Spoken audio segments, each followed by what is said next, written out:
autoridades administrativas, miembros de las juntas cantonales de protección de derechos, consejos cantonales, todos tenemos la capacidad de flexibilizar en la materia de niñez y adolescencia para poder realizar un blindaje a la familia. Los valores.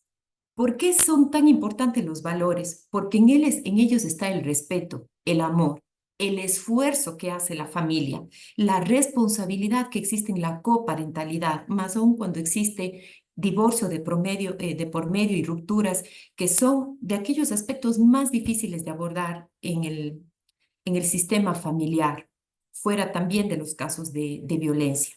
La gratitud, aquel espacio que nos permite desarrollar otros valores también. Y la solución de conflictos. No podemos desconocer que nuestra legislación a través del Código Orgánico de la Niñez y Adolescencia siempre introduce la solución de conflictos, inclusive aún en materia de justicia juvenil. Nuestra Constitución en el Ecuador ya nos dice que el Estado es el garante, es aquel que tiene que velar por la vigilancia y el cumplimiento de las medidas de protección y atención contra todo tipo de violencia, maltrato, explotación sexual de cualquier forma. El Estado, a través de quienes, de nosotros los servidores, en quienes depositan los ciudadanos su confianza para que ejerzamos los cargos, la labor de servicio a la ciudadanía, somos nosotros quienes, a través de las medidas de protección en nuestras actuaciones, cumplimos este mandato. Y para ello tenemos el artículo 217, numeral 1 del Código Orgánico de la Niñez y Adolescencia en nuestro país, como también lo tendrán en el resto de países, que facultan aplicar las medidas de protección a favor de la infancia y de la niñez. Nuestra norma es muy clara. Habla sobre las acciones de carácter educativo, terapéutico, psicológico y material de apoyo al núcleo familiar. Como ustedes pueden observar, ya introduce una palabra importantísima que es acciones de carácter terapéutico. Es decir, que no estamos ajenos a la justicia terapéutica que nosotros estamos en este proceso de introducirla y de aplicarla diariamente. Es por ello, si bien en el código ustedes no van a encontrar cuáles son las medidas de carácter terapéutico enumeradas o enlistadas, pero ahí viene el principio de flexibilidad que tenemos todos quienes trabajamos en materia de niñez y adolescencia, de aplicar aquello que es lo mejor para la familia, para restaurar el núcleo familiar. ¿Y por qué digo a la familia y no solo al niño? Porque nuestra mirada tiene que ser integral. No podemos dictar una medida de protección solo al niño, dejando de lado a la familia, porque sabemos que muchos de los problemas que presentan los niños, niñas y adolescentes es justamente por la falta de protección, la falta inclusive de madurez, de coparentalidad y responsabilidad que presentan los adultos, inclusive aquellas dificultades y desórdenes que tienen los adultos frente al cuidado y protección de los niños. La familia, les he traído aquí unas frases muy bonitas que nos permiten relacionar e introducirnos a la justicia terapéutica.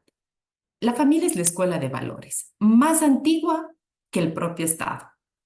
Es la primera experiencia de amor y probablemente el primer lugar también donde alguien nos lastima. De ahí la importancia del enfoque integral de la familia. Esta es una verdadera escuela de amor y perdón. Dirán ustedes, pero ¿qué tiene que ver esto con el abordaje? Pues tiene que ver todo. Primero, porque los profesionales que estamos al frente de la niñez y adolescencia, como lo ha dicho la doctora Francisca Fariña, experta en materia de justicia terapéutica, profesora de la Universidad de Vigo en España, ¿qué nos dice? Que el profesional debe provocar la sanación en las personas con las que trata, con los usuarios. Y el perdón y el autoperdón es fundamental porque sobre todo si hablamos de víctimas de violencia, necesitan, inclusive por aquellas decisiones que se toman, perdonarse y perdonar a los demás. Esto no significa una reconciliación. Esto significa sanar para la persona. ¿Qué podemos hacer desde nuestro quehacer diario? Yo he traído aquí unos pequeños tips, unas pequeñas sugerencias sobre la justicia terapéutica y cómo lograr que las medidas, las resoluciones, las acciones que nosotros tomamos coadyuven al bienestar psicológico del núcleo familiar, respetando siempre el valor justicia. Seré enfática en esto, en el respeto al debido proceso y al valor justicia que existe en los procesos que se llevan a efecto. Primero, utilizar un lenguaje terapéutico. Es importante que nuestro lenguaje sea claro, sea fácil, entendible, que llegue a las personas con las que tratamos, porque no todas tienen un nivel educativo en igual condiciones. Ejemplo, en vez de demandado, demandada, decir progenitor, progenitora, padre o madre.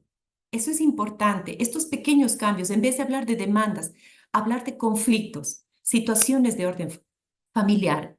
Desde utilizar un lenguaje terapéutico, esto ya le permite a la persona a la que nosotros nos dirigimos un mayor bienestar, mayor confianza. Se siente legitimada, se siente atendida más allá de cualquier resultado que pueda existir. La calidad del trato, esto es muy importante.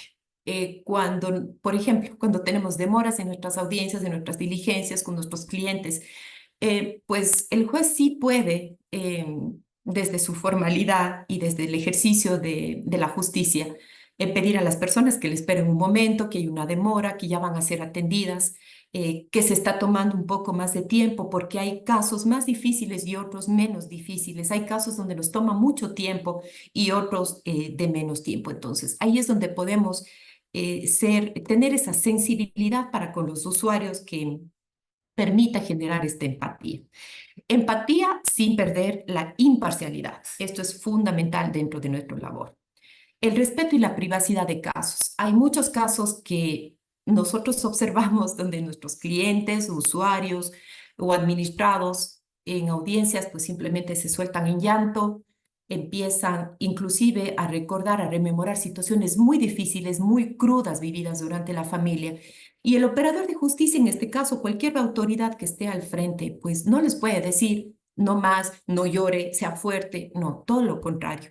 Generar una empatía, permitir la escucha, porque muchas de las veces aquellas personas, y lo sabrán los psicólogos, que expresan sus emociones y que logran sacar aquello que les molestaba, ya están de alguna forma sanando y generando un mayor bienestar. Sin embargo, siempre quien está al frente debe tener aquella habilidad, capacidad, poder y bajo un ejercicio pleno de convicción de cómo y qué decimos apoyar estas situaciones que se nos presentan. El tiempo versus la carga laboral. Esto sí es un aspecto que todos lo vivimos, lo pasamos. ¿Cómo otorgo tiempo suficiente a mis audiencias, como dije, a una persona que está pasando una situación de orden familiar difícil cuando yo tengo tanto trabajo, tanto que atender? Esto es una realidad, es verdad. Sin embargo, se debe tener conciencia del impacto que nosotros generamos cuando otorgamos tiempo para que las personas puedan solucionar sus conflictos y más allá de la retribución económica que recibimos, nuestra labor es la satisfacción. El rato que tú logras ayudar a una persona, a una familia, a una expareja, em, a que aborde sus conflictos y puedan de alguna manera solucionarlos, le estás primero ayudando al niño que está en situaciones de desventaja, ¿verdad? Por la falta de comunicación de sus padres, tal vez aspectos de violencia, negligencia. Le estás ayudando al núcleo familiar y al ayudarle al núcleo familiar le ayudas a la sociedad entera. Es decir, reeducas, ayudas a que esta persona ya no presente nuevamente problemas e incidentes dentro del sistema.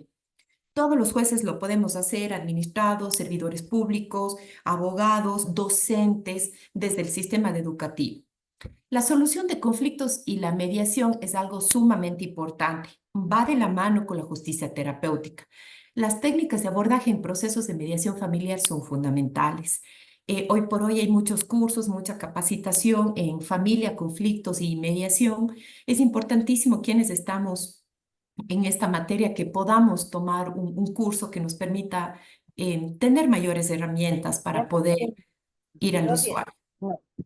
Por lo tanto, vamos a ver. La mediación en el ámbito escolar también es muy importante. Sabemos hoy por hoy lo que está ocurriendo en las escuelas, la violencia que se está generando desde estos espacios. que siendo educativos están presentando esta problemática.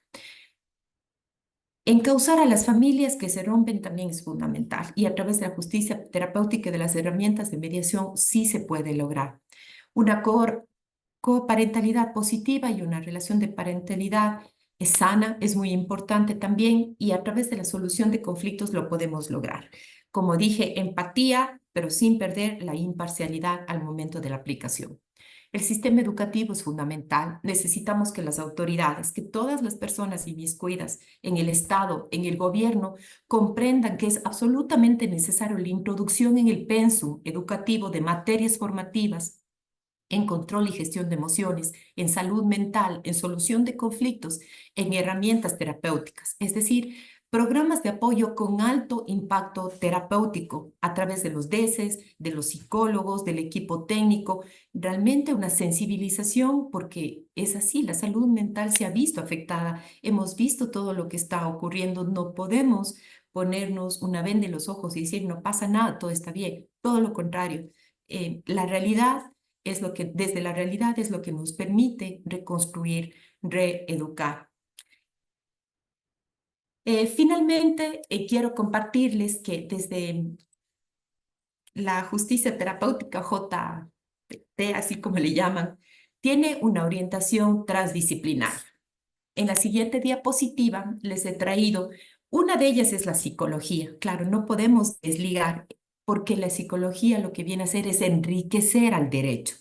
Nos viene a apoyar, a darnos un fuerte, fuerte apoyo el momento de aplicar la justicia y el derecho. Quienes manejamos esta área tan sensible y hermosa como es la familia, debemos desarrollar un prisma pacificador y de consejeros. Esto es fundamental en las familias. Desde la toma de decisiones, y desde el quehacer, también debemos tener una mirada al futuro. Esto es terapéutico y no solo normativo. Si tú tomas decisiones a la fecha, al momento, aplicando solo la norma, de seguro tendrás el retorno del mismo conflicto en poco tiempo. Pero si tú tomas decisiones con mirada al futuro, de forma integral, midiendo de alguna forma las consecuencias, se tiene un impacto terapéutico. La Corte Interamericana de Derechos Humanos habla mucho sobre el juez creativo. Les dejo este tip, ustedes pueden buscar un poquito sobre cómo se le da la apertura al juez para que busque aquellas formas y maneras desde la justicia restaurativa, que también tiene conexidad con la justicia terapéutica, pero este está en el ámbito de la justicia juvenil. Finalmente, el objetivo, muchos expertos nos han dicho, una justicia de calidad. Jueces, servidores, profesionales y tribunales de excelencia, es decir, garantes de excelencia en nuestra labor a través de la humanización de la ley. Esto es lo que les he traído esta tarde con todos y todas. Muchísimas gracias, cumpliendo el tiempo que me ha sido otorgado para la intervención y pues si tenemos preguntas podemos conversar. Muchas gracias. Muchas gracias, estimada doctora. En efecto, internamente hay algunas interrogantes que han podido hacerme llegar los compañeros y las compañeras. Voy a leer únicamente tres y en honor al tiempo. Me indican cómo la justicia terapéutica puede justificar las medidas de protección en los casos que los jueces nos revisan y nos revocan porque se atenta contra principios constitucionales. Es la primera. ¿Quiere que le lea una por una o todas? Más bien una por una para no irnos Ya. confundiendo, ¿verdad?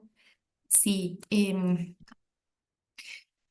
Pues bueno, miren, las medidas de protección, como yo les expliqué y estaba en la diapositiva, primero tienen una cobertura constitucional. Está en el artículo 46, numeral 4, y desde ahí está la fundamentación. Si el Estado es el garante de las medidas para los niños y nosotros somos los que aplicamos desde las autoridades de las juntas cantonales de protección de derecho, tenemos marco legal para poder realizarlas. Las acciones terapéuticas están claramente establecidas en el Código de la Niñez, la palabra está ahí, terapéuticas, y desde los principios que se inspira la Administración de Justicia Especializada, que es de niñez, habla justamente de la humanización y de la flexibilización. Si las medidas de protección se revisan y se revocan, deben tener un fundamento contra familia, contra niñez, contra protección de infancia y que sea negativo para el niño. Solo ahí podría justificarse, porque caso contrario, nuestra labor, ¿qué es? Es justamente proteger, proteger. Si eso ocurre, pues yo considero y estoy completamente segura la gran labor que hacen las juntas cantonales de protección de derechos. He visto sus resoluciones, sus fundamentos y marcos normativos amplios justamente por la protección que ellos requieren para que sus medidas no sean revocadas. Pero pues si usted está protegiendo al niño, a la niña y a la familia y al núcleo familiar como tal, pues las medidas deben ser mantenidas justamente desde el principio de lógica, de idoneidad, ¿verdad? Es lo que yo puedo indicarles. Ah, y no podemos pelearnos entre el sistema, entre la justicia y las juntas cantonales, entre el órgano administrativo y la justicia, no. Todos somos un equipo de trabajo. Eso es lo que nos falta, esa coerción, esa unión, saber que todos estamos del mismo lado, no estamos peleando, no sabe más ni menos el órgano administrativo ni el órgano de la justicia. Todos estamos desde nuestros diferentes ámbitos aplicando el fin. El fin es la protección de la infancia. Ese es mi particular punto de vista. Armando ya lo conocen como fumador. Muchas gracias, doctora. Indica la siguiente pregunta. ¿Cómo aplicar la justicia terapéutica en las localidades en donde no existen servicios? Muchas veces el Ministerio de Salud está colapsado. Claro, quizá la pregunta va justamente a las terapias, ¿no? Que el Ministerio de Salud brinda a través de los departamentos de psicología. Sí, esto es una realidad y ya habíamos conversado, recuerdo usted, María Fernanda, en el intercambio que tuvimos en la Universidad Politécnica Salesiana, de que debemos trabajar en equipo, debemos buscar otras formas y otras maneras de ayudar. No vamos a quedarnos cruzados de brazos. Tal vez las organizaciones privadas, las ONGs, las organizaciones de la sociedad civil puedan coadyuvar a este proceso. Conocemos las deficiencias. Sin embargo, tenemos que continuar. Esto yo sé que es una tarea ardua, muchas de las veces no hay respuestas para todo. Sin embargo, apoyarnos en las fundaciones, en las organizaciones, sin olvidar, pero el rol que tiene el Estado.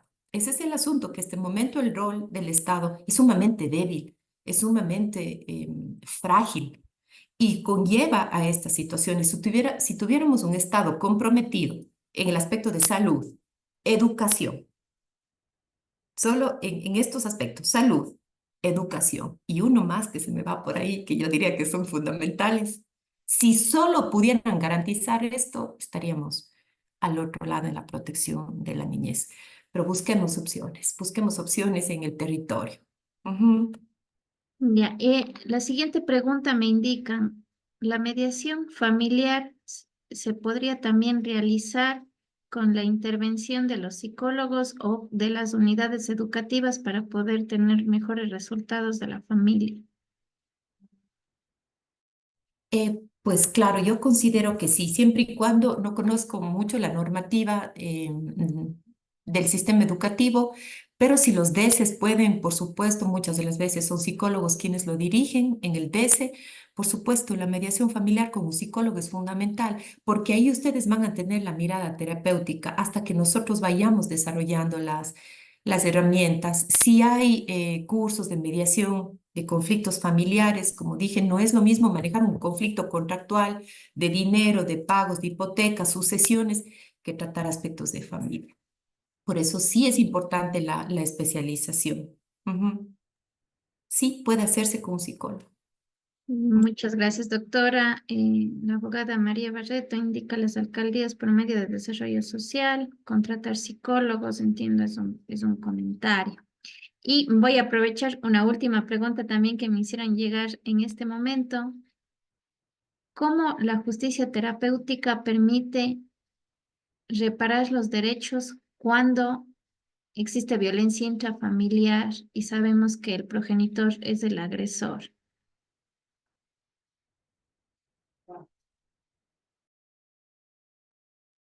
Claro, desde el ámbito de la reparación, sabemos lo que esto significa. Y la justicia terapéutica está enfocada al ámbito de la salud mental. La justicia reparatoria, en el ámbito nuestro particular de niñez y adolescencia, está enfocado al ámbito de la justicia juvenil. En materia penal, en violencia intrafamiliar, claro, tenemos la reparación a las víctimas. Sí sé cómo reparar terapéuticamente a la víctima y también reparando la reparación a favor de ella también requiere una intervención con el violentador. Acá en Gualazo hay un hermoso proyecto donde se trabaja justamente en masculinidades positivas, donde los violentadores son también abordados para que ellos puedan tener una reeducación y rehabilitación. El momento que se trabaja también desde la masculinidad, también está sanando y ayudando justamente a la parte de la víctima y por supuesto involucrado el niño. Una mujer víctima de violencia, ya de por sí sabemos que los niños también tienen un gran sufrimiento detrás de ello. Yo diría que una reparación a favor de la víctima debería ser integral, justamente la mirada hacia la reeducación en este caso del violentador y también a los niños que se ven tan afectados. Muchísimas gracias, doctora. Adriana Chalá también nos acaba de enviar un comentario. Indica, las juntas cantonales trabajamos de manera integral para protección de derechos de niños, niñas y adolescentes. ¿Cómo trabajar justicia terapéutica con las partes procesales cuando van a las audiencias a litigar o buscan la manera de retrasar un proceso de protección de derechos? ¿Alguna sugerencia desde su experiencia? Sí, esto es verdad, esto es común, nos vamos a encontrar todo el tiempo con esto. ¿Por qué? Porque el enfoque de justicia terapéutica, primeramente, así es, requiere desprenderse de lo que tenemos automatizado. Sí, hemos venido desde las escuelas de derecho pensando que la justicia es litigio, que la justicia es problema, que la justicia es debate. Pero ustedes saben que muy pocas escuelas de derecho han introducido la mediación o le han dado la debida importancia a lo que realmente significa la cultura de paz. Cultura de paz con la que necesitamos convivir. Esto es fundamental. Y desde la experiencia, em, a los abogados sí hay que ayudarles realmente con total paciencia. Lo que yo he hecho es enfocarme a los padres, dirigirme a los padres. Cuando las intervenciones de los abogados son muy incidentosas, lo que permito es darle un tiempo necesario, respetando, por supuesto, pero me empiezo a dirigir enseguida al progenitor. Cambio la mirada y le digo, señora progenitora, no sé el nombre, señora progenitora, señor progenitor, ¿qué soluciones ustedes ven? ¿Qué soluciones observan? Es decir, lo que yo trato es de empezar a dirigirme a los padres. Desde ahí, tratar de alguna forma, desviar el litigio para enfocarnos. A veces también lo que he hecho es quedarme con los padres. He pedido a los abogados que se retiren sin que ello signifique cuando estoy en procesos de mediación y necesito conversar. Me he quedado con las partes. Un par de veces he logrado que el señor se disculpe con su señora y desde ahí han podido llegar a acuerdos, por ejemplo, con tema de visitas de niños. Son habilidades que se van desarrollando, como dije. Nunca esta empatía va a perder la imparcialidad, sí, eso tengamos claro. Nunca estas acciones terapéuticas van a ir en contra del debido proceso. Todo lo contrario, la materia especializada nos permite la humanización que está en la ley, la flexibilidad, los valores en los que se rige la familia, nos permite hacer. Porque si no lo hacemos nosotros, ¿quién lo va a hacer? Es mi pregunta, ¿quién? O sea, si no lo hacemos nosotros frente al conflicto, nadie lo va a hacer. No vamos a esperar que otras instancias, autoridades lo hagan. Nosotros somos los primeros filtros. Juntas cantonales de protección de derechos es el primer filtro donde ellos recetan absolutamente todo el golpe de los problemas. Este rato en niñez y adolescencia, víctimas de violencia y adultos mayores. Miren los tres ámbitos yo diría, tan amplios y la responsabilidad tan grande que tiene. Los jueces de primer nivel igualmente somos los que estamos ahí en el debate del día a día con pruebas. Si no lo hacemos nosotros, ¿quién? quién lo hace. Esa es mi reflexión y por eso digo, tenemos que empezar desde aquí. El lenguaje terapéutico, eso. El rato que ustedes empiezan a hablar con lenguaje terapéutico, los abogados ya no saben qué hacer. Porque no están acostumbrados, porque le dicen, bueno, dice, ¿qué está pasando aquí? Entonces, nunca se olviden los miembros de las juntas que nosotros no somos partes procesales, ni jueces, ni miembros de consejos cantonales, no somos partes procesales. No nos pueden buscar la pelea a nosotros, no discutamos, más bien enfoquémonos en las personas que no son un número, no son un proceso más, son personas con situaciones difíciles. Y cuando nosotros nos retiramos, las partes son ellos y nosotros quienes les apoyamos, ahí va cambiando. Como dije, es un ejercicio, poco a poco hay como ir aplicando. Yo sé que no se puede tener todo a la vez, pero con pequeñas acciones podemos ir cambiando muchas cosas. Y finalmente, Sandra nos indica qué podemos hacer cuando los usuarios no quieren recibir terapia psicológica. Vemos que es necesario la justicia psicoterapéutica en ellos. Sí, yo les comento algo. Forzar acuerdos no es positivo, tampoco. Es decir, tener una cultura paternalista, no hay cómo hacerlo. Apoyar, sí, en base a nuestro uso de capacidad, de entendimiento, de ejercicio de convicción, como les decía, qué decimos, cómo decimos y llegamos a ellos para elevar su conciencia, está bien. Pero yo tengo claro algo. Si nosotros hacemos todos los máximos esfuerzos y una persona no quiere ser ayudada, no podemos hacer más. Pero nuestro trabajo se ha cumplido. Cuando cumplimos nuestro trabajo con integridad, con integralidad, con compromiso, hemos hecho todo lo que podemos, pero no quiere recibir ayuda más allá. Ahí es cuando nosotros actuamos con las custodias de emergencia, con los acogimientos, ¿verdad? Tomamos ya las medidas de última ratio o más drásticas que se conocen en el sistema de familia. Y por eso está el discernimiento. Nosotros sabemos en qué momento ya no podemos hacer más. Y si alguien no quiere curarse, dejarse ayudar o sanarse, pues realmente también es una responsabilidad de orden personal que yo diría que ya sale fuera de nuestras manos. Sale fuera de la ley de la justicia terapéutica, porque haciendo todo, pues si todos los intentos han fallado, tengan ustedes plena confianza que si sus casos suben a segunda instancia y se revisa que ustedes hicieron todo lo que pudieron, está completamente avalizado, aún si subieran a la Corte Constitucional, porque eso es lo que la Corte nos ha dicho. Tratan de revisar y verificar que las autoridades agotemos todo. Si agotamos todo y aún así no logramos resultados, inclusive puede ir a fiscalía, ¿verdad? Por incumplimiento de órdenes legítimas. Si ustedes dictamos órdenes y no se cumplen, pues por último tendrá que irse a Fiscalía General del Estado ya con